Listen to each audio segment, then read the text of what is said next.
Tonight we're going to talk, and tonight we're going to spend about an hour or so. Jack Smith, the section manager, is going to open up the discussion.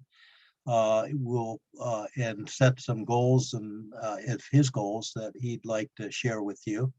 We're going to spend most of the time hoping to listen to you and your thoughts about what should be in the section's goals and objectives and the like. I will represent myself and Ed Gibbs, who's working with me and the section. He's actually one of the assistant section managers on a concept that we're talking about with GOTA, G-O-T-A, or Get on the Air. And we'll talk about that before we finish up the day. So Jack, I'll turn it over to you for some opening comments. Thank you, Mike. And thank you everyone for joining in tonight. Really appreciate it. Oh, excuse me. As many of you probably already know, my platform that I ran on was three things: communicate, collaborate, and coordinate. And that's really what we're talking about tonight, is how we can communicate better between clubs, between the clubs to our existing membership, try to get new members, and just try to keep our numbers up and keep people active. Mike will touch briefly in a little bit on what all those numbers are that we're seeing out there and tools that you can use to help to try to regain those. So the one thing that we really need to do, of course, is like I said, to communicate better amongst each other. I've heard from several folks that they hadn't heard from the section in years, and a couple of people said in over a decade. That's not very helpful, to say the least. So we've got to work on that, and that's at our end, not at your end. But what you want to hear from us about is what you're going to be telling us here in a little bit, is the kind of projects and things that you want us to take care of and to assist you with. Collaborate, that's working together on different projects. So as an example, say you're going to be doing a special event like a bicycle ride or something. There are lots of groups that have already done that before and have documented it and have how to do that in an effective manner, so that we can show our partner agencies and our local community how we can benefit them either in public service or emergency communications. And also, by sharing that information with each other, we build a better product, because each time that's done, we learn lessons and we can share what we learned. And that goes across everything. I'm not going to spend a lot of time talking about MCOM tonight, because that's not our focus tonight. It's our focus, of course, is the club activity and our membership. Finally, coordinate. So like tonight, we're doing a Zoom session where we're all able to get together and talk. So that took coordination to get done, but that's something that a lot of clubs have done together to get people like Bob Heil or Jason KM4ACK and others to be able to present to these smaller clubs that are in more rural settings. So I would encourage all of us to reach out whenever we're having some type of a presentation, especially one that we're doing by Zoom, or even if it's not something that we had planned to do by Zoom. If we have somebody that's going to be in person, maybe set up a technology package in your area where you can put that out and share that with those other clubs to help them gain interest and kind of keep our membership up and keep our technical proficiency up. And that's really the big thing. Like I said, I don't want to spend a whole lot of time going over each of these things, because I want to hear what you have to say. And what you think we can do to assist you as time goes by. And Mike will be telling you about the some of the different projects and programs that we have available. Oh, very quickly, you may have seen already about the club grants program. Mike, were you going to discuss a little bit about that? That should come up, yes. Okay. So why don't we put that in the parking lot for right now? Okay. Okay. So pending. Thanks, Jack. Yep. Thanks, Jack.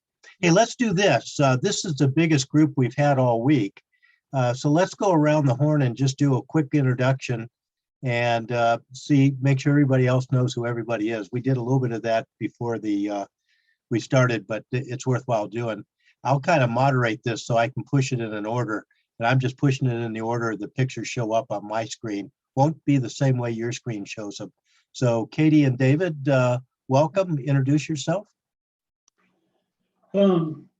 David Gilliam, N7RCE. Right now, I'm the treasurer for the Stafford Amateur Radio Association. One of the things that I really try to focus on is whether I'm working with Stafford Amateur Radio or Fauquier or sometimes Rappahannock, is I try to focus on helping out new people or even existing hams that maybe have upgraded to general and helping them get on the air. And I really think that's going to be part of the thing that we need to do to get activity in the clubs. The one thing I'm seeing with some of these new folks coming in is they're looking for things to do.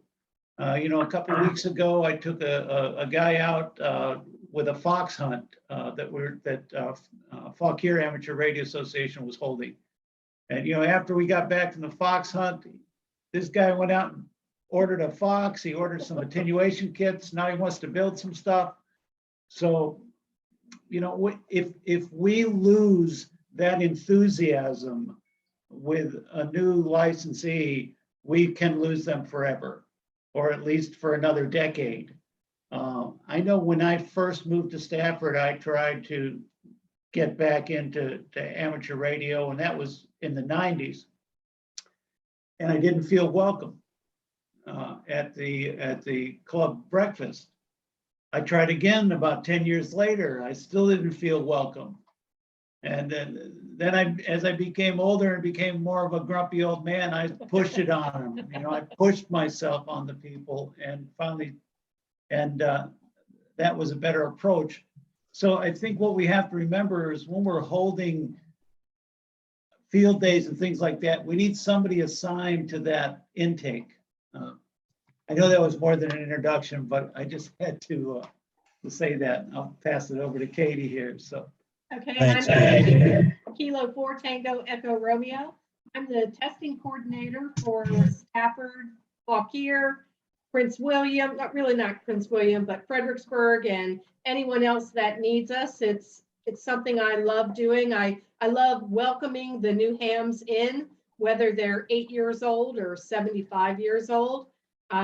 People that have helped me out are here online with us tonight. SIG, N4SIG, Emmett K3EP, David here, and 7RCE, and Gary KC5QCN have all joined us at our testing during the last couple of years. We started testing at the beginning of COVID in July of 2019, I believe, and we've licensed over 300 people. So it's something Dave and I and my group love doing, and our club is K4VVE. I just formed that a couple of months ago, so there's no problems with clubs competing with each other. So that's my story, and this is our dog Ellie. Well, hello, Ellie. So let's make this a little bit shorter so that we can guide some of this discussion. Don, introduce yourself from Vienna Wireless. Hello, everybody. I'm Don Taylor with the Vienna Wireless Society. I'm an acolyte of Mike. I try to follow him around and learn everything I can. I've always thought Mike was one of the secret weapons of not Vienna Wireless, but the amateur radio community at large. So thank you, Mike, so much for organizing this. You bet. Thanks. Craig next. Welcome from Woodbridge. Oh, thank you, Mike, and hello, everyone. Yeah, I'm president of Woodbridge Wireless. We stepped through October. I've been president for about the last year and a half, and we do have our testing sessions. We're trying to do it every other month. We've got one coming up the 27th and 28th of May.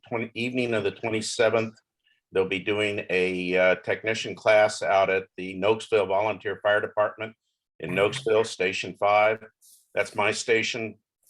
And we'll be doing the testing session on May 28th in the afternoon. So if you want to let people know, there's a fair amount of parking out there. If not, we'll figure out more parking. So I get to be facilities coordinator for the station there. So I got the facilities. And we're a big field day club. So we're getting ready for that. So We're going to be talking a little bit about field day coming up. Hey, Fred, I'm not sure what club you're affiliated with. This is Fred Lawn, K3ZO. I am the president of the National Capital DX Association.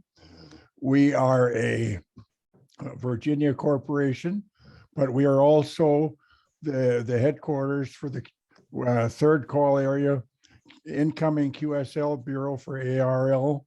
We handle the W3s, QSLs, and anybody who has a 3 in their call who might happen to be in another district. So we're a little different kettle of fish.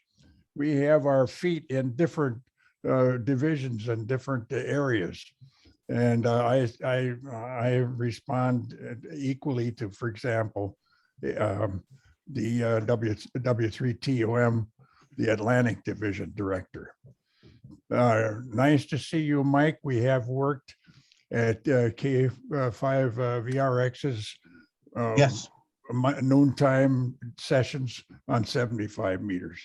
I knew the call sign. I was trying to put that together. So that's about it from this end. So we mostly are involved in QSL Bureau matters here. Excellent. Sig. Hi, good evening. I'm Sig Gates. I'm the president of the Stafford Amateur Radio Association, simply because I was stupid enough not to decline, put my name as in the nominee. But I've been watching Katie here ever since she came on board, and the outstanding effort she's been making towards building the amateur radio community around Northern Virginia and generally. Our Stafford Club is a Virginia corporation, and I can go into more reasons later as to why we do that. But my focus is on holding the members that we have and working out some of the disruptions and some of the discontinuities of various members. I mean, you get 5 hams in a group and you get 18 opinions.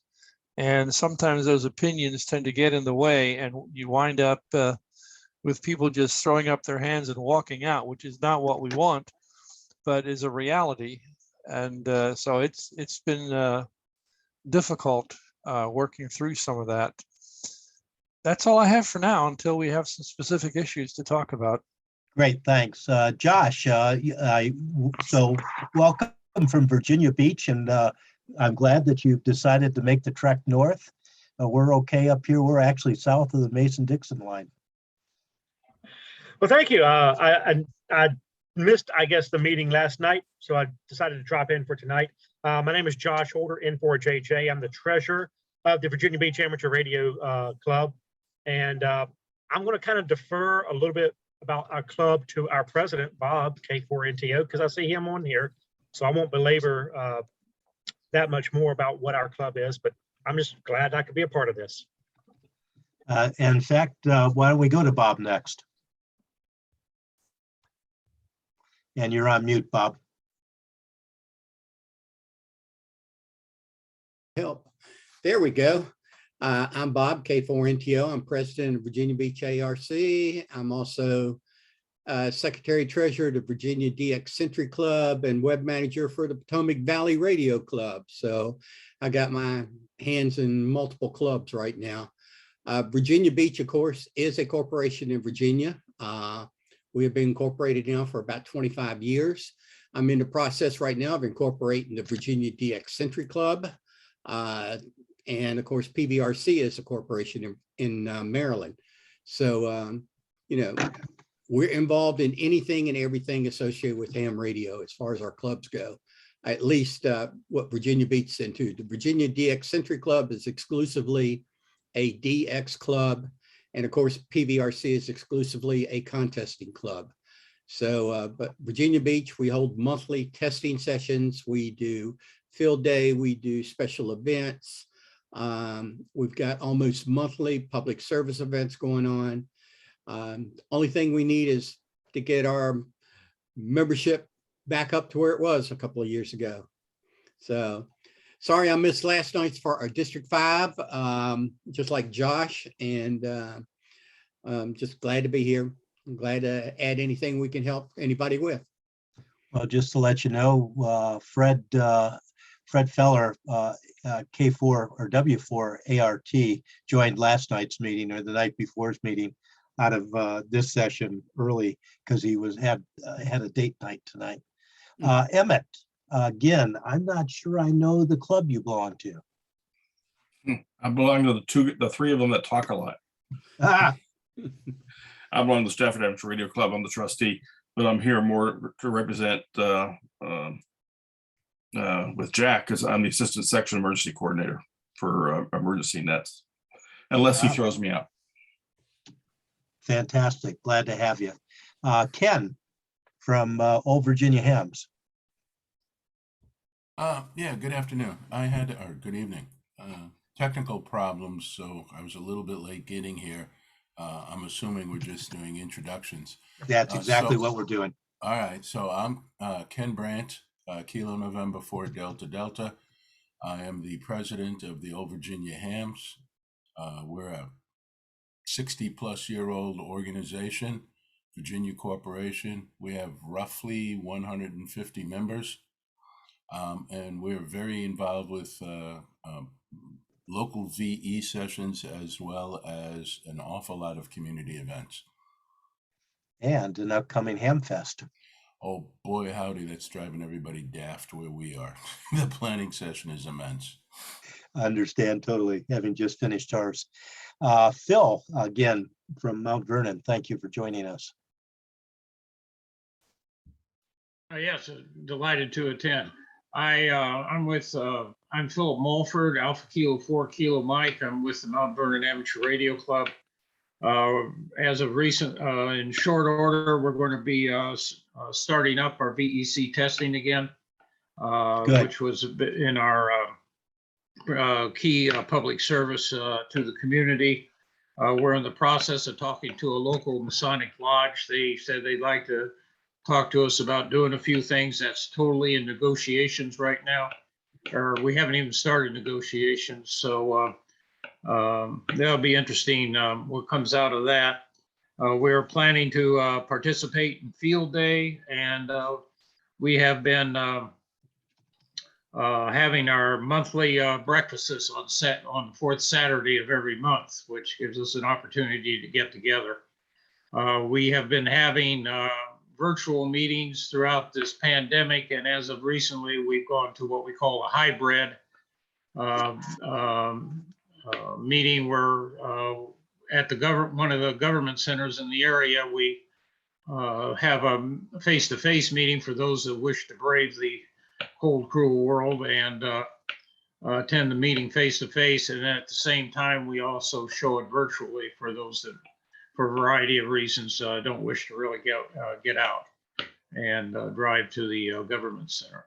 So that's basically the high points of our club right now. Well, thanks, Phil. You got a question, by the way, that came up while you were talking. The question was something along the lines of, where are your meetings on Saturday morning?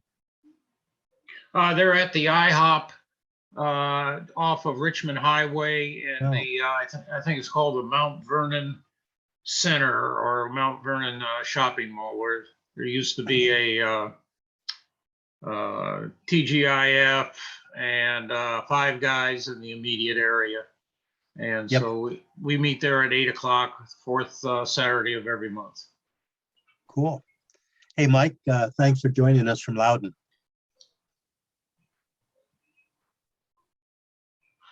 My pleasure. Glad to be here. I'm Mike, N4PDY. I'm the president of the Loudon Amateur Radio Group. And Gary? Gary Sessoms, KC5 QCN, president of the Arlington Amateur Radio Club. And for the Pentagon Amateur Radio Club, I'm the trustee and the Mars Station's operation manager. And runs a great VE session the first Sunday of every month. Martin, again, thank you for joining us from Sterling Park. You bury the lead. Sterling Park Amateur Radio, Marty Schulman, NB3H. I've just been kind of the informal program chair for a couple years, and I think folks know we've been doing volunteer sessions. We have a QSL bureau, the VQP, local runs.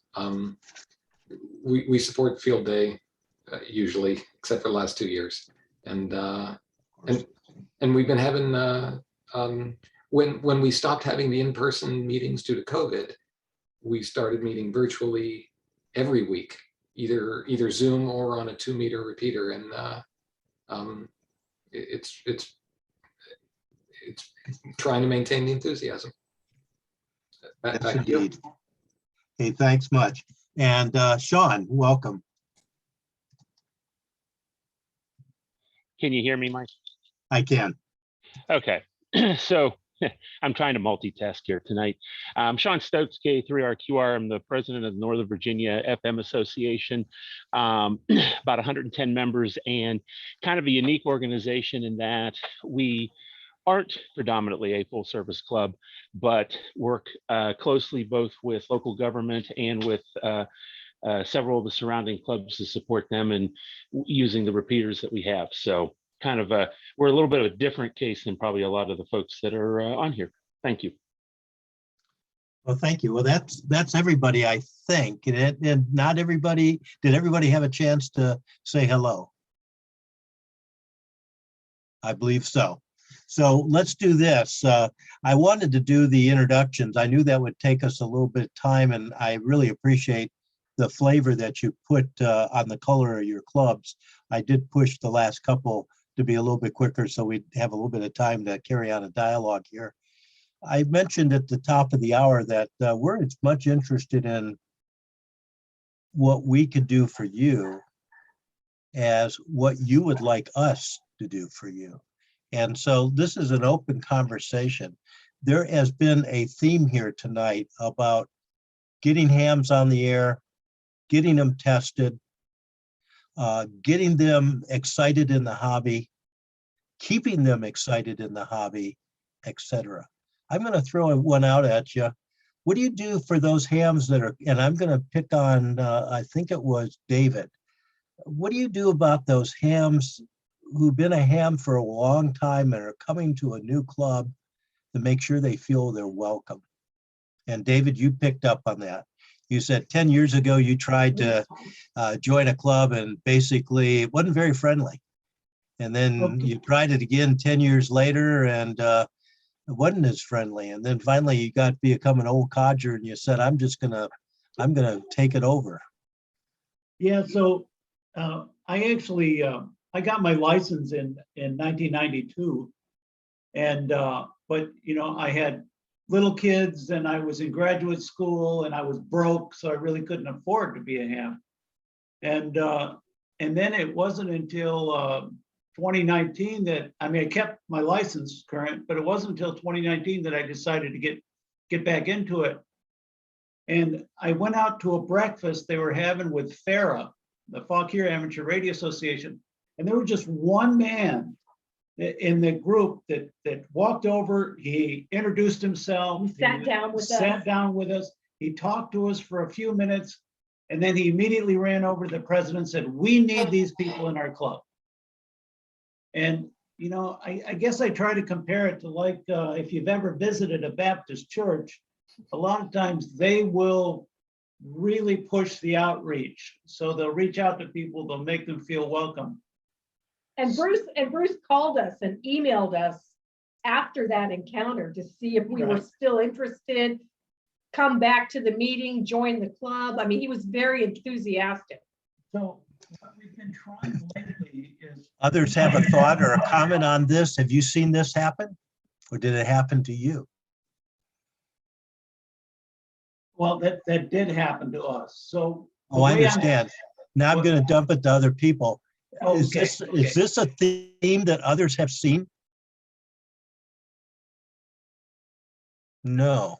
Yeah, I've Yeah, seen it it happen happens all the in other time. clubs. But you know, and I've had people email me because I'm the trustee, so that they can find my email. So they email me, goes, "Hey, I need to get involved," and I'll go, "Great, come to breakfast." I need to get involved. Great, join the net. I need to get. It's also incumbent upon some of these people to make an effort, and they don't. Yeah. I'm not saying David didn't. He did, but I run into people that, you know, I don't. I've lost interest in amateur radio. Well, did you go to a club meeting? Did you go to breakfast? Did you get on the air? No. So what do you think is the statistic out there of how many brand new technicians that we mint a month never get on the air? 50%. At least 50%. Yeah, that's true. That's exactly the number that the league bands out there. The other part of this is just in Virginia, how many new hams do you think we mint a month? Any idea? 50. 50 a month. You know, that's 600 a year. Now you can say that's awesome on one side. On the other side, we do about that number just in Stafford alone. Okay, that's interesting. So one of the things that hopefully all of you are seeing, or somebody in your club is seeing monthly coming from me, is a list of all the new hams licensed last month. Comes out about the 3rd or 4th of the month from the league. I push it on the 4th or 5th out to the clubs. And I know now several clubs are taking that list, which is in alphabetical order by town, and looking for their towns and then writing welcome letters. Unfortunately, few emails at this point. So these guys in the clubs are basically creating a letter that they can push out on a stamp and send it out to these new hams. Hey, Mike, Are you guys seeing these lists? No. Okay.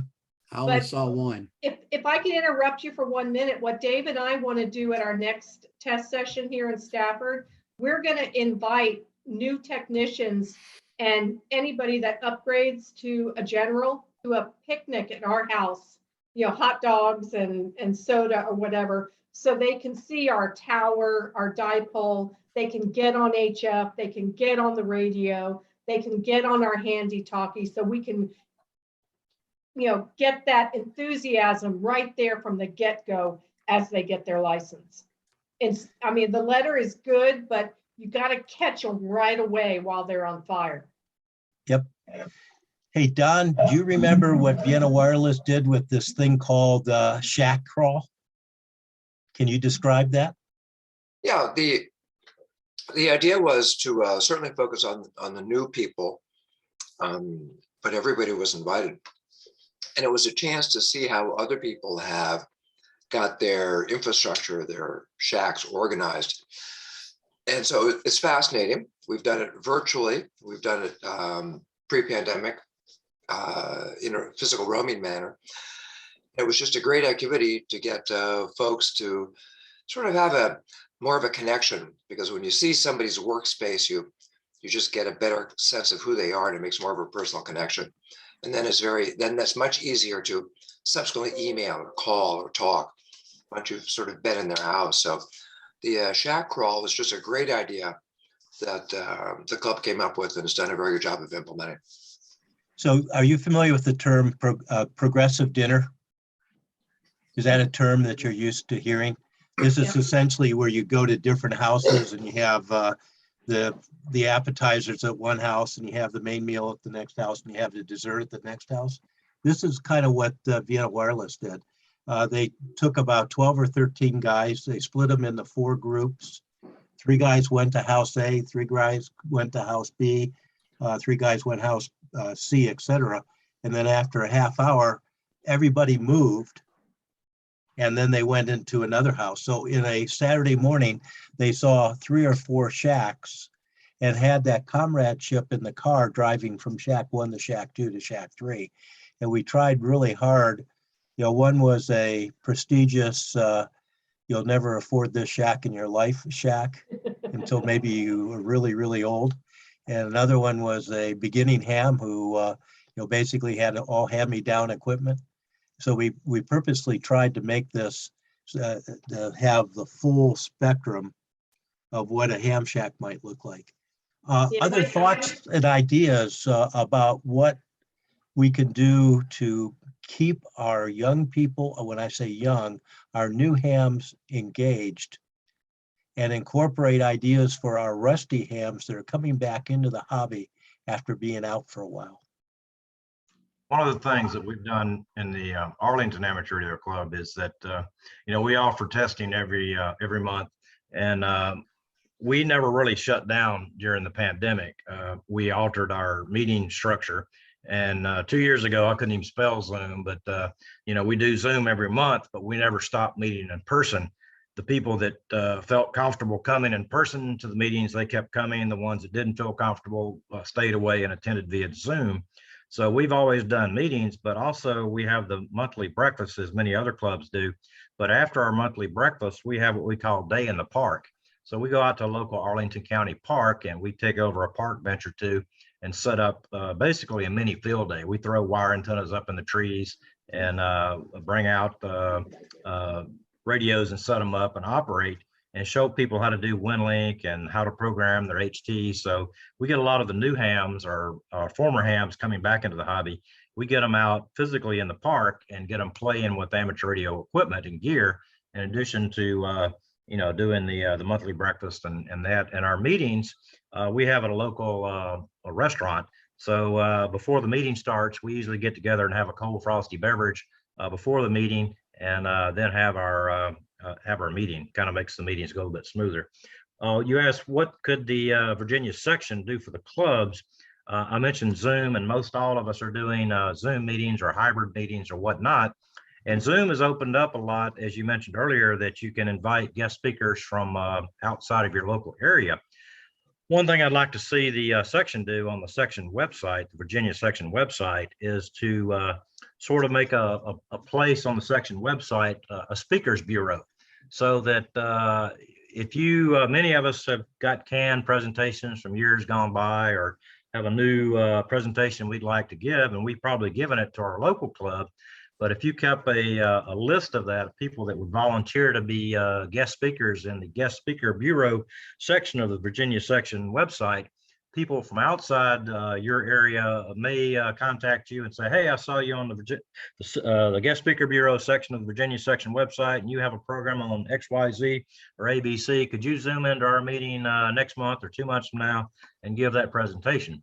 And I think that'd be very beneficial to the clubs in the area to help them with guest speakers, because at our clubs every month, we give them a reason to come to the meeting, not only for the cold frosty beverages, but for the guest speaker and, you know, in addition to the club business. Gary, good idea. It's been suggested. In fact, our friends at Ham Community will be showcasing something coming up at Hamvention as a tool that certainly I think we may want to pay attention to. Hey, Mike. Yeah, Sean. One comment to the conversation about what to do to engage folks. I think incumbent on the clubs is to learn a little bit about the people coming in, that new members don't necessarily mean new hams, and approaching old hams, if you will, 35 years in my case, the same way as somebody that's been licensed for 6 months probably doesn't do as well for the more experienced person. So get to know your folks as they come in the door and what they bring to the table. Absolutely. And the program for, and I speak to this, I was out of the hobby for 40 years when I came back. And while some things were the same, there was a whole lot of things that were different. And, I kept on discovering these. And Emmett, you're spot on with your comment. There's an ability to be able to open the door, but they have to walk through it. They have to take the initiative. And sometimes it takes somebody like a buddy shoving them through that door. Hey, can I ask, hey, Gary, when you do that park setup, how many people do you get? And I don't mean current members, like people you're trying to attract. What kind of turnout do you have? It varies with the weather. We try to do it. We're starting back this month. We try to do it spring through summer through fall, depending on the weather. We do not do it in the winter. It's just too difficult to do it and get attendance out at the park. But Arlington County has numerous municipal parks that we are able to utilize. And we advertise it on the club nets, on the weekly club net, and also on our email list and announce it at our meetings. And usual attendance is 7, 11, 14 people, depending on what we're focusing on. We have it A to Z, but we get a lot of new hams, especially after our test session, and they've got their license and they've been given a hand-me-down HT, but they don't know how to program it. So we ask them to bring it out to the park and we show them how to program their HT. They all have smartphones, cell phones. So we have a WinLink station set up and we ask them their email address and say, can you get email on your smartphone? And they go, of course. And we fire up WinLink and we send them an email, and all of a sudden their pocket beeps and there's our email. And they're like, wow, that's pretty cool. You're not connected to anything. It's going through the air, and going through WinLink, and it's coming back to my smartphone. And they're just kind of amazed. And you mentioned the older hams coming back in the hobby. And like Mike, you were out of the hobby for quite a while, and you come back in and you've got new technologies, WinLink, FT8, all the other stuff. And so we try to demo that to keep the longtime hams that have been away to introduce them to the new technology that they've been missing. I want to talk to Gary. Hey, Gary, how many people have you added to your club over the last year? Oh, for after testing, that's one thing we noticed during the pandemic. And like I say, our club never really shut down, but a lot of the entities that were offering testing did shut down. So we saw a void. And, working with you, Katie, and your group, and you helped us get spun up for our VE team. And we have increased our club membership tremendously by offering monthly exams. And so they get their license at the exam session. And, whether they're in our county or the adjacent county, we invite them to come join our club. And most of them wind up joining multiple clubs. But by offering monthly testing, that has kept the club going and added a lot of new members. I don't have the total numbers on top of my head, but it has helped out quite a bit. Great. Yeah, Virginia Beach does something similar. We do a QRP Saturday, and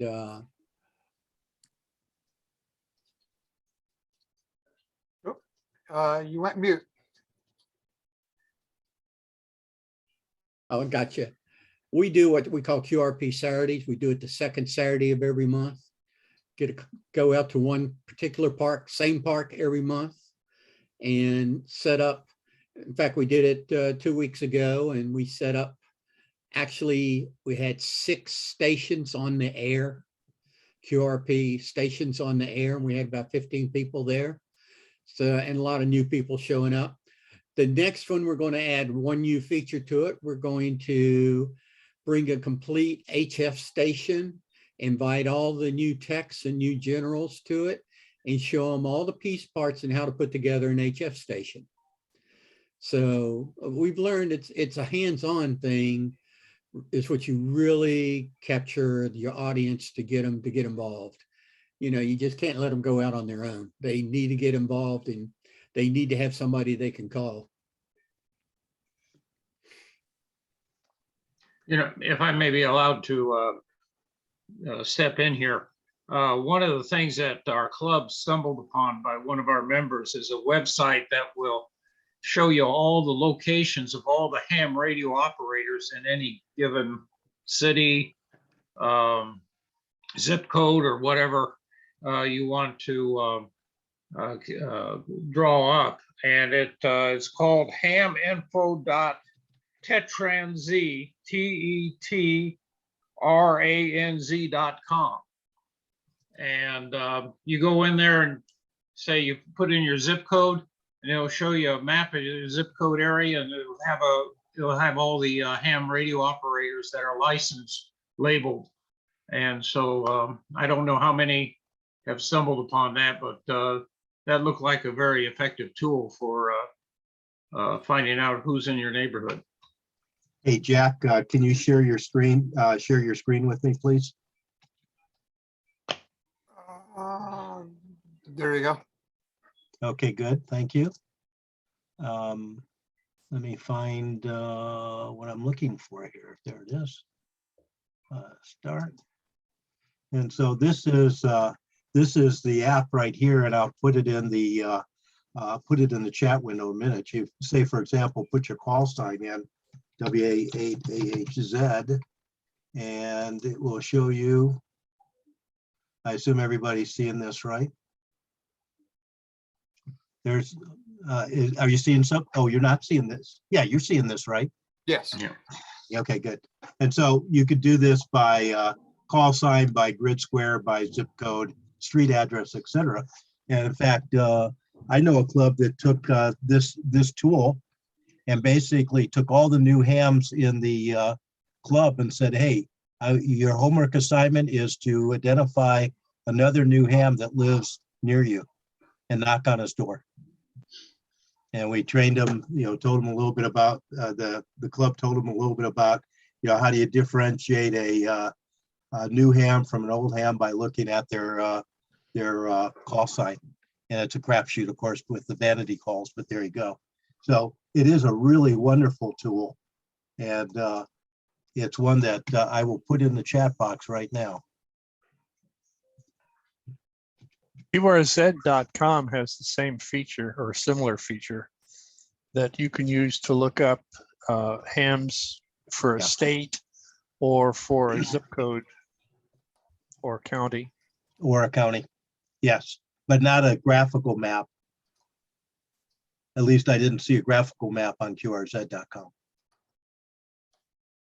But you're exactly right. There's some really power in the advanced search in QRZ.com.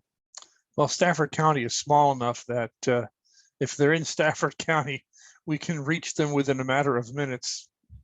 Yep, understand. So what we've seen over the week, by the way, is, if you will, the Tidewater area and the Northern Virginia area are basically urban clubs, and something like 70% of the club membership is within those two districts of District 5 and District 7 of the Aries districts in the Commonwealth. The other 5 districts or divisions are definitely rural, and their challenges are fundamentally different. It was really interesting listening to the rural clubs talk about their challenges. I've got to do a couple things before we move on, but go ahead, please, Stig. Yeah, my question is with regard to generating interest in ham radio in general, because when you talk to people about amateur radio, they kind of look at you like you have two heads, and they tell you that amateur radio is dead and they don't want to learn Morse code. And why should I bother with ham radio when I can pick up my cell phone and talk to anybody I want anywhere in the world, and on and on and on. And there's very little, if any, publicity in the media. And I mean radio, TV, and the newspaper or whatever passes for media in your particular world, Facebook or whatever, to tell people and let people know that ham radio is alive, and it has many functions and purposes, and you can become part of that that community even today. And that Morse code is not required to get a technician license or even a general or extra. And I don't think people are that aware. I mean, if you have enough of a nerd factor or geek factor, you're going to play with you're going to look into amateur radio. That's a given. But it's the ones that are borderline geek and borderline nerd that could be interested in becoming amateur operators. Do we have resources to promote and get amateur radio into the mainstream?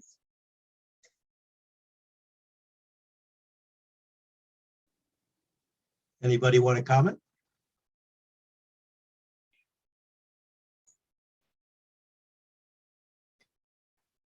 Well, so to answer several of the questions there, yes, you can get into the mainstream, but it takes being active in your community. What I've seen is those amateur radio groups, whether they're ARRL affiliated, ARES, MCOM, whatever, that have the most results in getting people involved, they go to other clubs. And when I say other clubs, I mean like the Lions Club, like the American Legion, Team Rubicon, and they do a mini presentation there with them, and they invite them to do the same thing. And those have great success for both groups, because we find out what their interests are and how we can benefit them. And Don, it's not there yet, but I'll work with you. We'll build that. But okay, let me, if you don't mind, we're going to run out of time quickly here. This is, let's put this into the list of things to seriously talk about. That is, so field day's coming up, right? Field day is, in fact, you get points for reaching out to the media, reaching out to your political establishment, reaching out to the Boy Scouts, and bringing in folks. And so this is just not, seasoned hams operating 24 hours a day to get to a magical score. This is also activities like the GOTA, the Get on the Air tent. And Jack, if you allow me to swing the conversation a little bit to GOTA. Please do.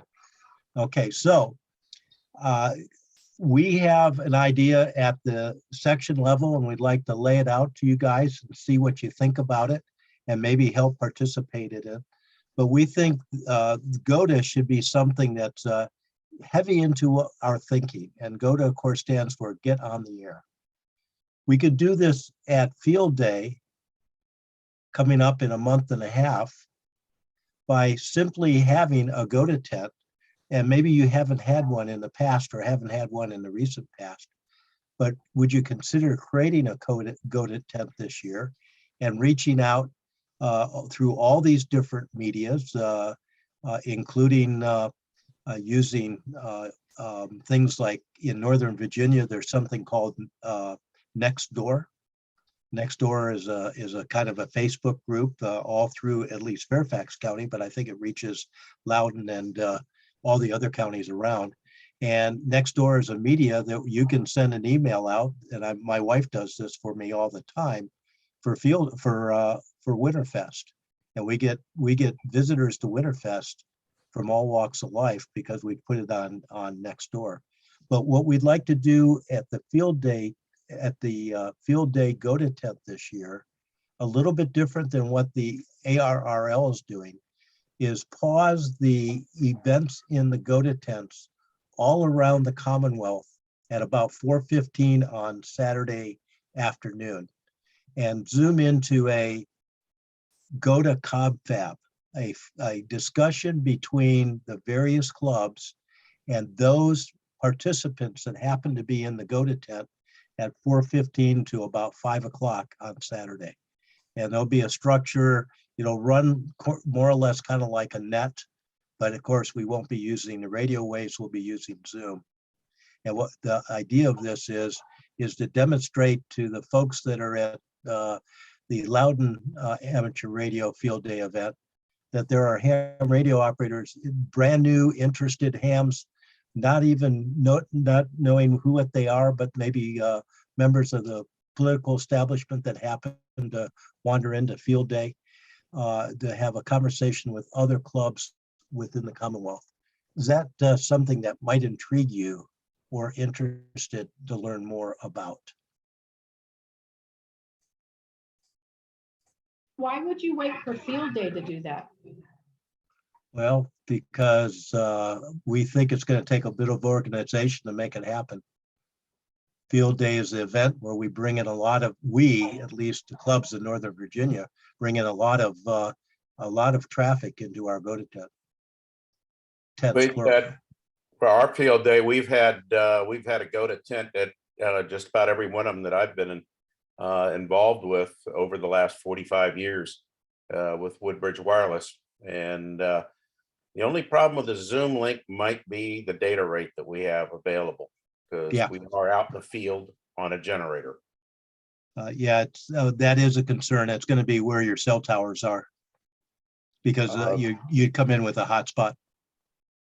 We've always done the go-to station at Field Day, and it's nice to get the new hams and visitors, with a control operator on the air.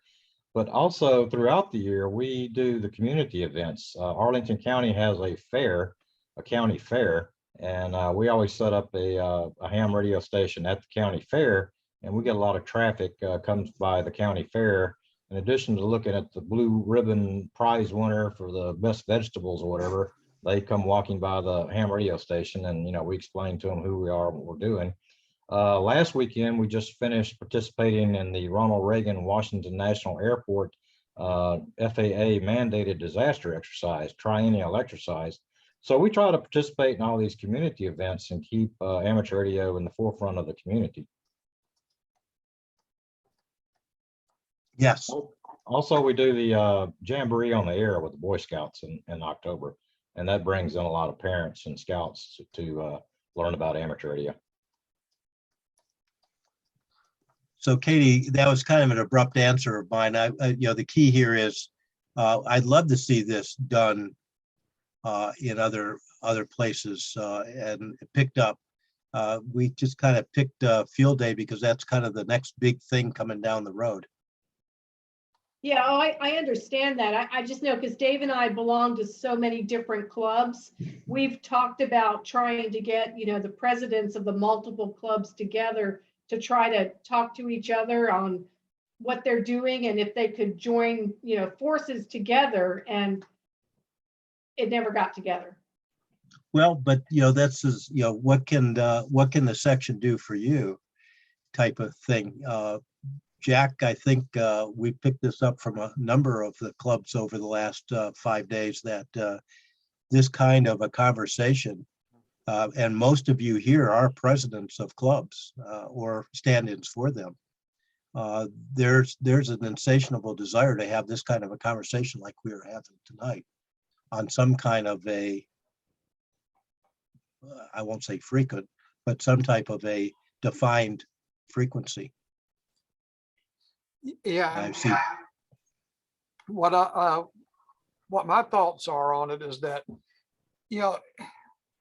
obviously we were trying to do this incrementally this time around because there are 65 clubs and we don't want to have everybody pile on at one time. But, so an introductory meeting is going to take up a lot more room than future ones would. But, kind of going along with what Don was asking about is, do we have a place where we can share that information? Well, we kind of do. I have very few people that have joined in yet, but we do have a place to start working on that. And please feel free to let me know what you think about what kind of information needs to go on that page and how we can do that so we can share that. And anything that you have, Don, you and your group have that really good silent key program. I've already stolen it, by the way. Just let you know. Yeah, but anything you have that's of value to another group, please, put that on the wiki at the state level and share what you're doing. I'm not going to steal Don's thunder. I'll let him talk to you about that. That's Ken. Yeah, Ken, I'll let you get with Don about that. But basically, Don, you mind if I just give a quick Cliff Notes version of it? Or do you want to do that? Please go. Okay, so what they have is a program for the families of silent keys, or for amateur radio operators who are moving on to another phase in life, like into assisted living or something, and need to sell their radio equipment at fair market value as opposed to fire sale prices. And what that does is the club, in this case, the Vienna Wireless Society, they work with the amateur or their family to determine fair market value and then market that for them. And they take a commission. I don't know what it is. It doesn't make any difference, but they take a small commission. So it benefits the family of the silent key or the transitioning ham, and it benefits the Vienna Wireless Society in that they show that continuity to the family and that continued support for those transitioning hams. Is that pretty good summation, Don? Yeah, that's good. And in some cases, you're exactly right. We partner with the estate, and we pick up the gear, we test it, we catalog it, we clean it. If it's in time for our Winterfest, we'll market it there. If not, we'll market it otherwise. So we provide a lot of value add. We've gotten it out of the place that it was, cleaned it up and organized it. So there's some value add there, and the club gets compensated for that through our revenue sharing. And in some cases, the gear is simply donated to the club. So it's just been a terrific benefit to the community at large. Yeah, and that's we go a little bit further there, and that is, for example, we work with the family and close the license, work with the family to get a letter written so they can sign it and send it to the FCC to close the call sign. We go to QRZ with the death certificate and use that to close the QRZ. If they belong to QCWA, we do the right paperwork with QCWA that designates the SK. So, and same with ARRL. So the point is, this is a full service. It's not just take the ham gear and run. This is take the ham gear and all the other junk that should have been the junk, and sometimes stuff that really probably the family shouldn't see, and dispose of it in a proper way so that the family can take the house and do what they need to do with the house. It sounds very comprehensive. Thank you. Yeah, that's what I'm really trying to say. It's not just cherry pick the things and leave a bunch of junk laying on the More than table. gear. It is a clean sweep of if that's what the family wants. Right. And of course, it's all up to the family. And sometimes it's the family after the fact of the SK gone. Sometimes it's before. Right. But let's, I promised we would stay 1 hour, and we're coming up on the hour. And Jack, I'd like to preserve a few minutes for you to close. We also have another GOTA event, GOTA activity that we're working on that we are calling GOTA for Life. And this is getting on the air at all different aspects and times in your ham radio career, including, if you will, getting to the point where hams and assisted living have the ability to be able to get on the air if they choose to do so from assisted living facilities. In fact, that's, I think, a very important aspect of this. It's not just getting new hams or young hams. This is getting hams at all phases of their career. So it's called GOTA for Life. More on that as we develop it. And Jack, if you would you close us out for the evening? Yes. Well, first, thank you everyone for being here. I really appreciate it. And I've got some really good notes. I'll be getting back with folks on that, trying to see how we can capture some of these different things like the shack crawl, the progressive dinner. I'd never heard of that one before. I love the thing about the new ham picnic. And I would even say, try to get people paired up as much as possible. So there's a lot of things we can do to recapture our missing amateurs. And there's a lot of things we can do to retain the ones we have. The one thing I hear a lot of from everyone is that we need to show value. You've all hinted at that in different ways. So everything like these, like what we've been talking about, shows value. And if we can capture that kind of information and make that available to other clubs so that they can do that, because not all of them have the ability to do some of these different things that we're talking about. Some of these, especially when you're talking about the more rural clubs, they may have 20 or 30 members at most, and it's very hard for them to come up with these kind of programs. But if we can come up with one for them and make it available where they can look at it and adapt it to where they're at, that will make us all stronger in the long run, and it will show our tie to the community, and in turn the community will see the value of amateur radio in ways other than thinking that we're just a bunch of crazy old people sitting around sending CW a spark gap, because that isn't who we are. We are an integral part of the community and have been for a long time. For those of you who may not know, I'm an emergency manager in real life, and I see how we're tied to the community in the worst times. And even amateurs who are not active in organizations tend to get involved in that. But we need to be able to show that in a more cohesive manner and get the word out. So that goes back to the communicate. So not just communicating amongst each other, but communicate with other groups that are civic minded as well, and just the community at large.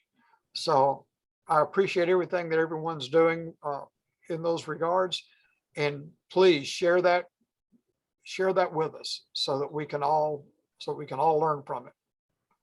And if anyone has any questions for me, I'm here and ready. Yes, Don. Jack, question: if a club or a club member has an idea that they've done or tried, they found it provided value to their community or helped them grow new members, what's the best way to share that program or initiative? Obviously, we can do it at these meetings. That's terrific. And we can eventually post it to the wiki. Mm-hmm. Is there an email list or a groups IO? We do not have one, but there is the hamcommunity.com. And I've got to get back with Jim on that. And Mike has been working with Jim Alionak on that a good bit. So we can take advantage of that. And, as it's something that's being developed, the MCOM wiki is a really good site for that, but that's kind of a working platform, although eventually, finished products do go up on there as well. But sometimes you may not want something to go on there if it's in really rough form. So we do need to do that. That's a very good point, Don, and we've been discussing how to do it. So for now, if somebody's got an idea they want to share, should they just send it to Jack, send it to Mike? What's the approach? You can send it to me, and I will get. I do have people that are working on specific projects, so you can send it to me, and I will get it to the proper person.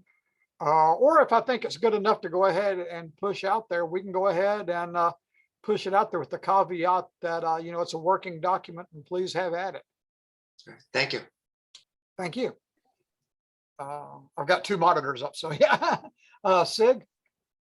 So let's do this. If anybody needs to bust out, good night. Thank you very much. Jack and I will stay until the last person leaves. Yeah, So I don't just have feel a- like you have to stick around. I Just have a quick comment. A couple of you identified your clubs as being Virginia corporations. And I can't overemphasize enough how important it is for you to have incorporations in your clubs. And here's the reason why. I'm a life member of the American Legion and went to conventions and things. And one of the stories that came out of it was there was a post down on the Tidewater somewhere around Virginia Beach, not in Virginia Beach, but in that area. And two members got into an altercation in the post, and things got out of control. And the offended party decided to sue the post for allowing this member to be there, whatever charges they filed. And the judge found for the plaintiff and awarded the plaintiff $250,000 in damages. The problem was that the Post had let their incorporation lapse, and it wound up that the individual members of the Post had to divvy up the $250,000 fine amongst themselves to pay the compensation for the offended party. So if you're incorporated, they can sue the corporation. If you're not, they can sue you. And that's all I have. Thank you very much.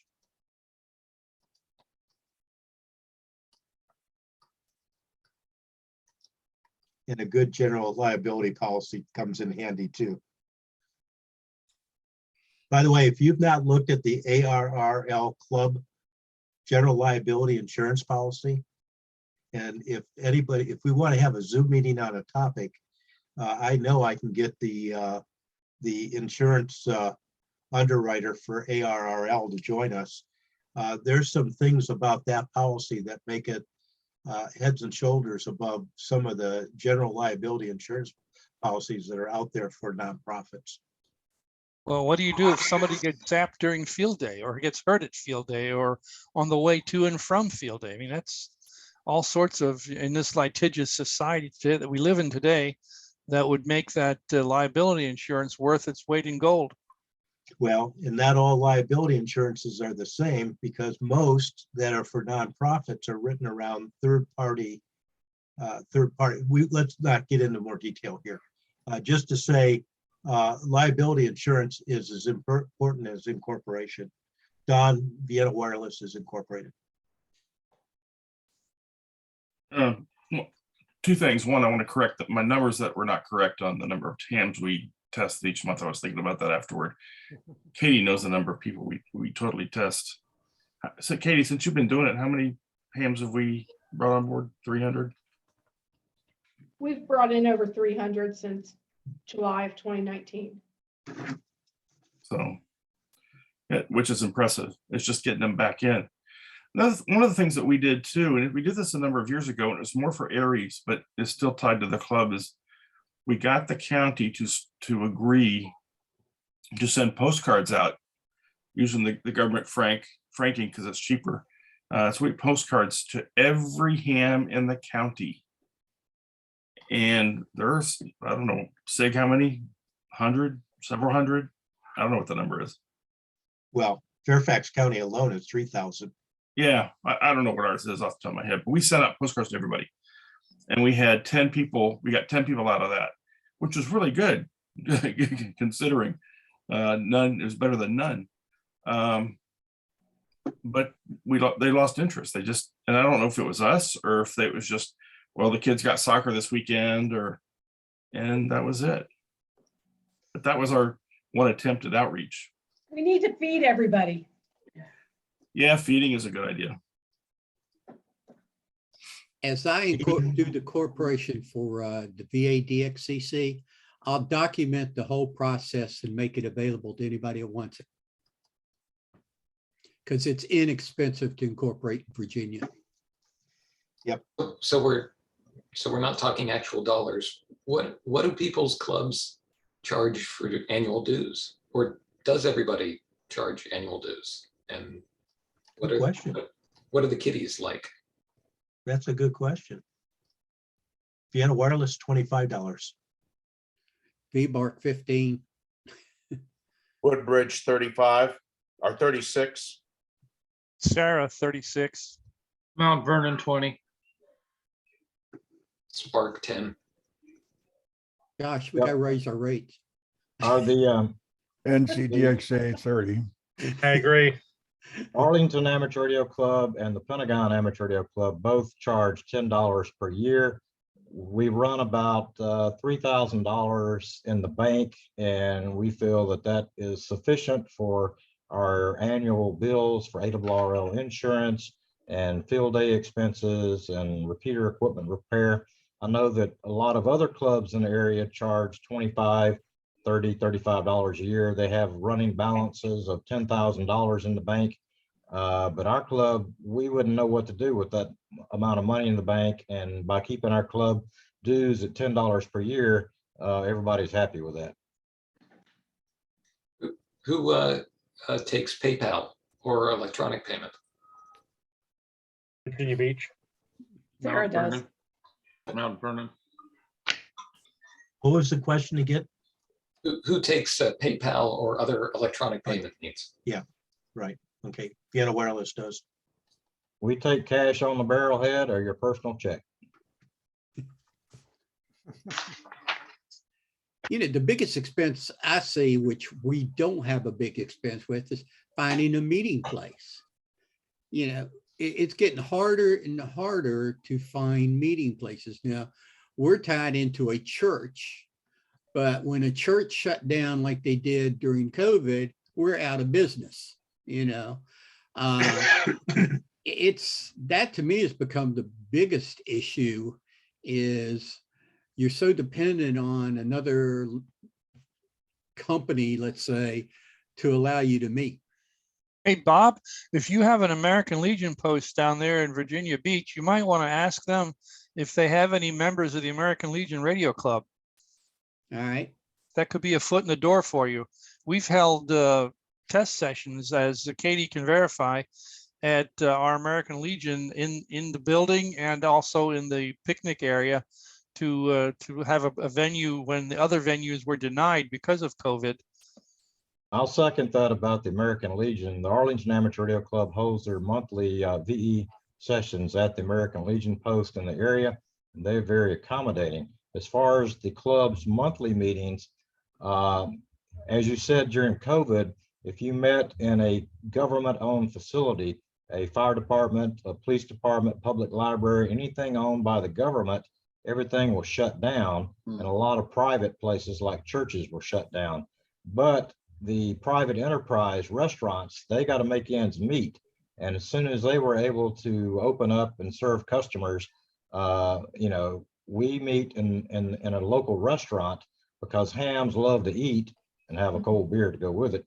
But by meeting in the local restaurant and having your pre-meeting meal, you know, an hour before your regular business meeting starts or your guest speaker starts, that's the best of both worlds, that you're not having to deal with the government bureaucracy of a government or county-owned building or municipality-owned building or whatever, or a private church or other organization. So if you reach out to the restaurants in your area, you know, that's a good suggestion for your local club. We met in our carport one time. I forgot about that. Yes, we Yeah. did. That was a long time ago. You met where? In our carport. Oh, We just had chairs set up and we were outside. It was fine. We've been fortunate to meet recently at the sheriff's local sheriff's office, which is also convenient in case a fight breaks out, I guess. yeah, we do all of our VE testing at the Fire Training Center in Virginia Beach, but we do our meetings did. at one of the Methodist churches. And of course, that's a case of you have to have a member that's a member of the church so you can use the church. Is anybody running classes for Text Generals Extra? And I know Katie or somebody said they were doing one Saturday night or Friday night before they test on Saturday. But Yeah, is anybody doing tests for general? Craig raised his hand. Yeah, Woodbridge, we're doing a tech class next month. We're coming up on this month since But anyway, the 27th and 28th, we do the training session the evening of Friday evening, and then Saturday morning. And in the afternoon, we offer a testing session for all ranks, all positions, I mean. Then next time we do one, it'll probably be a general class. And we've had some interest of people talking about trying to do an extra class too. So Rob Williams, KJ4LWN, is our head of the training, and he's also our treasurer, and he handles all the testing arrangements. But we're going to do the testing this time at like I said, at Nokesville Volunteer Fire Department, Right. since I could get the facility for free there, and we meet monthly at a community center that belongs to Lake Ridge. And of course, we meet every Saturday morning for breakfast, or almost every Saturday morning. And we get on the air on Friday afternoons or Friday mornings to decide where we're going to have lunch. And we get quite a few people coming in, some people stopping as they're driving up 95 and stuff like that. In fact, we had 2 new guys today at lunch. You mean just random guys driving up 95? Actually, one of them just decided to join the club. We got him to come 2 weeks ago, and he joined us for lunch. Then he joined the club. He was at our club meeting, and then he brought his friend that he just got into ham radio today, because he was down visiting HRO, and we were having lunch about 2 or 3 miles from HRO, which is a good draw. Yeah, go to the candy store, and which I'm quite familiar with that. That used to be my father-in-law's store. So anyway, Okay, Mike, the King George group just finished up a extra class last month, and we tested, I think, 7 people in total that got their extra licenses. And the Heritage Hunt Club is holding technician classes right now, and we're going to be going up there to Gainesville to test those people on the 28th. So there are clubs holding classes. Good. I don't hear of many clubs doing that. And this is back to this, Jack mentioned some kind of a speakers bureau, but I see this as a larger vehicle of collaboration where we can look and say, who's holding a general class in June, or who's doing this to that. Eastern Massachusetts section has really done a good job with this kind of a speakers bureau thing. If you're looking for somebody to emulate, by the way. And when people come to us asking us when we have if we are having any classes, I've been sending them to the electronic classes being held up at the what is it, National Electronics Museum there in DC. Right. Yep. Although those are by Zoom, I understand. Those are via Zoom, and he Right. may have 1,000 people in his class too. Were you going to tell us about the grants program? Oh, I didn't mention that. So I'm sorry, we were. And again, we're formally done. And if folks want to leave, feel free to leave and stay for whatever. But I have a couple of things I want to throw on. So just recently, the ARRL Foundation released a notice of a grants program. In fact, they're going to hold a webinar on this topic next Tuesday at, I think it's 8 o'clock. And I can get you, I'll send you, Marty, the link to this, but there is an invite to join the webinar to find out how it is to do the right grant application. Grant means free money. It's a one-time free money thing. So don't ask for it and expect to see another grant the year after that, year after that. It's going to be a one-time deal. So get a good one going. Basically, just about anything will go. I mean, there's grants for $500. There's grants for $25,000. There's grants to buy some radios, maybe. They're trying to get out of the buying the hardware stuff. Because they only have X amount of money, and if you buy that kind of radio stuff, you don't have a much to spread around. They'd like to spread more 500 things around than 25,000 things around. But there does not appear to be any unique limiting factor that is off the table for application of the grant. And the grants are going to be due this cycle by the end of June. Hence the webinar next week. So I'll send you the link. Anybody else want the link for the webinar? You all keep talking. I'll find the link and send it to you. I want the link for sure. Okay, I'll put it in the chat window. Somebody else talk, and I'll actually try to do some work here. I'll throw something out I'd love to hear comments on. So Katie, I said field day's coming up in June, right? Probably in my world, the next big deal thing in Northern Virginia is the Marine Corps Marathon in October. Wouldn't it be neat, and this is a question to you all, to invite some of our rural clubs from Southern Virginia to come on up to Northern Virginia and help work the Marine Corps Marathon as a ham? And we give them a space to stay in our house. Now, this is scary. We don't know these guys. We don't, this is inviting complete strangers into the house, but they're complete strangers who are ham radio operators. Thoughts on some collaboration between us and the rest of Virginia in getting hams to support the Marine Corps Marathon? Oh, Sig raised his hand. Yeah, the Rappahannock Valley Amateur Radio Club has kind of a lock on the Marine Corps Marathon support. And we have a weekly analog and a weekly D-Star net in which one of our members prepares a net announcements group or series. And in the net announcements, we share resources with the RVARC to some degree, and we make the announcements every week for support. They still have a couple of stations available for that event. I would be happy to forward you the net announcements with particular attention to the Marine Corps Marathon part.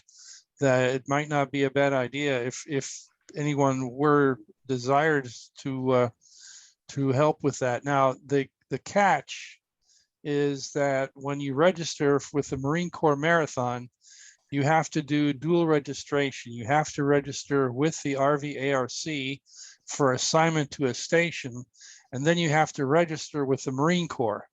And the Marine Corps has the final say as to who they allow anywhere near the marathon for obvious reasons. And so it's not as simple at face value as it seems, but anyone who wants to play, I'm sure, can be accommodated. How many operators do y'all use for the Marine Corps Marathon?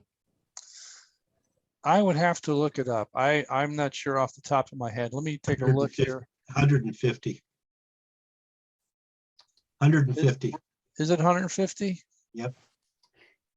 We can run it with 125, but then we're skipping some things, as this is not only a full marathon, but it's also an ultra marathon. There's a 50-mile leg on the traditional 26 marathon. Yeah, we use about 80 on the Shamrock Marathon, so yeah, it's become a regional thing. Well, as I say, we always need hams. One thing we could do in Northern Virginia is promote hams coming up from downstate. And as I said, one nice feature would be if we could offer them a place to stay, because you're not going to drive up, do the marathon, and drive home from Blacksburg. Does every station have to have APRS? Every station has to have at least a 2-meter radio. Is that what 2-meter handheld? Do they also require APRS support? No. As long as you have at least a VHF HT. if you want more information on this, I recommend getting in touch with the RVARC events manager, Scott Larimer. His call sign is Kilo November 4, Romeo Papa Alpha, Kilo November 4, Romeo Papa Alpha. And he can be reached by email at rvarcevents@gmail.com. That's rvarcevents@gmail.com. How copy? I got it. I'm gonna drop, but I find it useful to have these discussions. I appreciate your pulling it together, and I'll follow up with some thoughts in an email later. And Marty, did you get the link for the webinar In the chat window, in the chat window? I saved a copy of the chat, so I'm good. How do you do that? How do you save chats? 3 little dots in the bottom right on my my screen. gosh. Wow. Thank you. I've been wondering about that. Now I'm going to do one more thing. Can I save the attendees? Okay. Other I can comments pull or Totally good. any other comments we want to make? And as that we are dwindling here a little bit, but that's okay. We'll stay in. Jack and I will stay until the end. So thanks for the information on Marine Corps Marathon. As I say, I see about 3 things coming up. I see that are big events in Northern Virginia, maybe 4, depending upon your worldview, but one being Marine Corps Marathon, next being Field Day, and then I would be remiss to say that Sterling Park's leadership on the Virginia QSO party is the next. And this is where I think we could descend on the southern parts of the state, all of us, roughly 3,000 hams in the Northern Virginia area. Well, anybody what if we thinking all about became rovers? Anybody thinking about participating in the Marine Corps Marathon better do so ricky-tick, because it's on the 22nd of May. Well, wait a minute. So the Marine Corps, you're talking oh, that makes sense. Now I understand why you're saying Rappahannock Valley is doing X. There is a Marine Corps half marathon on the May 26th. The full Marine Corps Marathon is October 30th in Washington, D.C. Well, this is local Marine Corps Quantico. Understand, but the national Marine The Corps national, Marathon right, is on October 30th. That's where they need 150 ham radio operators. And it's a 26 kilometer course, and it's also a 50 kilometer course.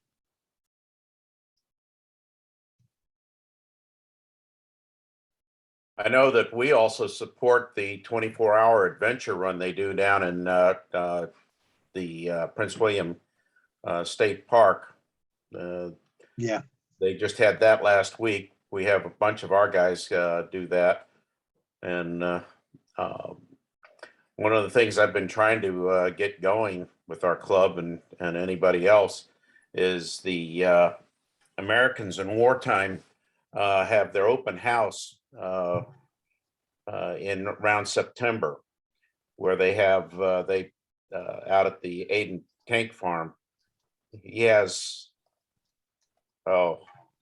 there's usually hundreds of old military vehicles and stuff out there. We set up a radio station out there this last time, but that's a good chance to get people involved with that. We had a Mars station out there, and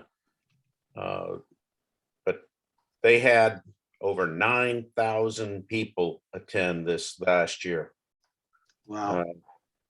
I think it was per day.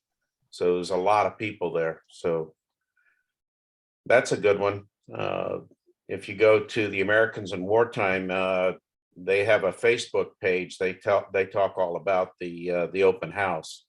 So they had traffic backed up on the Aiden Road about 4 or 5 miles, I understand. So it gets crowded out there, but it's their fundraiser to raising activity for the new museum they're putting up right off 95 at Dale Boulevard in Dale City area of Woodbridge.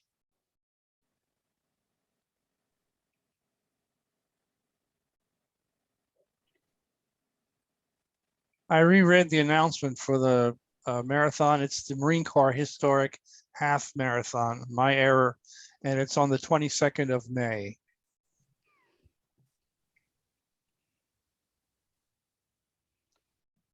Okay, any other thoughts before we close the net for the night? Should we do this again? I think we should. Absolutely. What frequency? You want to join my net?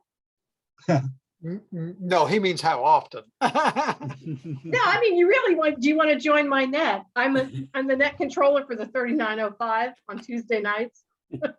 I'd love to have you all join us. Put it on the statewide calendar. There you go. And by the way, I have a net listing on the wiki too for statewide nets. What is the wiki? That is, all right, ready to copy? It's Echo, Mike, Charlie, Oscar, Mike, Whiskey, India, Kilo, India, .org or .com. I spent the big bucks and bought both of them. Okay. And then just look for Virginia, and then under Virginia, you'll see, let me see, can I do that right quick? I don't know what I've got up here. It's in the chat. Yeah, I sent the link under the chat, but also,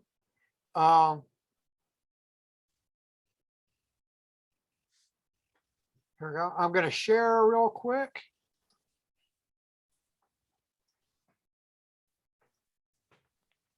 And make sure I had the right one up in a second. And right there where it cleverly says, okay, statewide amateur radio nets. And then you click on that. And right now, all that's listed is what Emmett provided. But once you log in, you can go in there and you can edit to your heart's content and add whatever net you need to. But also on the calendar, what I've been trying to do is keep those up on the statewide calendar as well. So anytime you have something that's statewide, you can put that on the statewide calendar. If it's just for your district, your ARRL's region, your ARRL's district or whatever, those have their own specific calendars. So again, it's the same thing, just like a shampoo bottle, lather, rinse, and repeat. But what I always tell people is put it at your level and one level higher. So if it's a district net, put it at the district and at the state. That way you get neighbors in, because the more people know about it, the more people will participate. At least that's the theory. Thank you. You're welcome.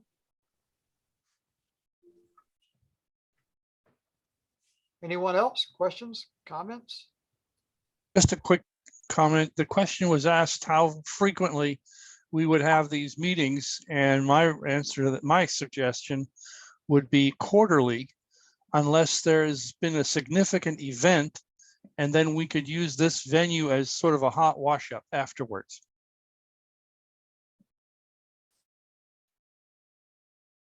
Limited to the Northern Virginia group? If there was an event that involved more than just the Northern Virginia group, get as many as were involved in such an event: natural disaster, man-made disaster, 9/11 style event, whatever.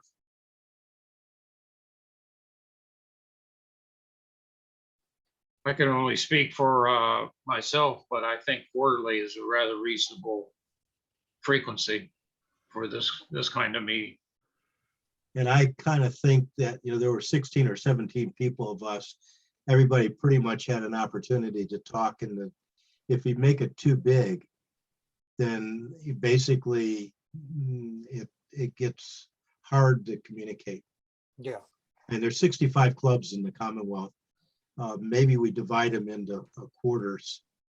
The vast majority are in Northern Virginia and the Tidewater area. That's almost 40 of the 60 clubs. So, but then the other clubs are pretty far spread apart. So I would suggest we maybe have 4 of these, and you can't make yours, you join another one. And if you want to see what another part of the state's doing, you join that one. And that way, I think we can control the crowd size to have a meaningful discourse. That's my suggestion, Jack. as No, the I think that's good. In fact, what might be a good idea would be to each quarter or each month target one group, divided up into thirds instead of quarters, I guess. Each month have one group as the target audience, but then if anyone else missed one previously or needs to join in, they could join in. The same concept. Or it could do it every 4 months and do it by quarter. I mean, yeah, either one of those I think would be workable and still allow. Okay. Well, thanks a lot, guys. It was great. Yeah, Have a good night. I have a family I need to attend to, so I'm gonna take off. Bye, everybody. Thanks.